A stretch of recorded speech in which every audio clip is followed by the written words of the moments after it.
ახლა კი პირდაპირ ეთერში ვთავთ ლეიბორისტული პარტიის ოლქი, სადაც შალვა ნათელაშვილი ბრიფინგს მართავს.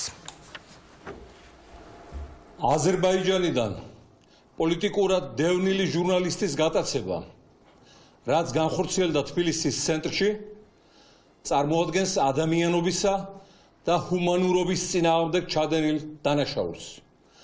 ეს მეკობრული აქტი დაგეგმეს ივანიშვილ ალიევის მაფიოზურ კლანური ოჯახის წარმომადგენლებმა სახელმწიფო სტრუქტურების გამოყენებით.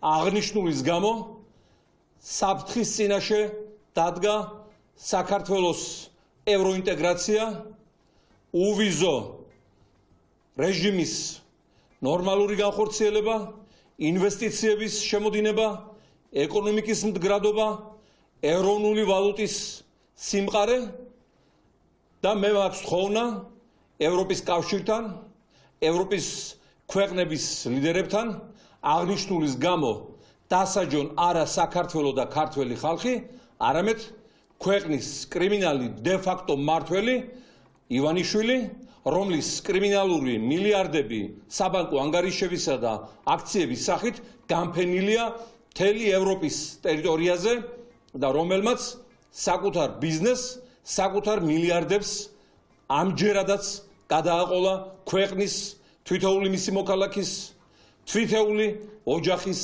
ინტერესები, მათი მომავალი, ბედნიერება და იმედები.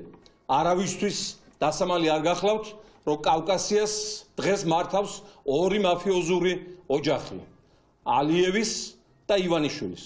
საერთოდაც სოფლიოს მართავს ის, ვინც ფლობს ენერგორესურსებს, ნავთობსა და გაზს.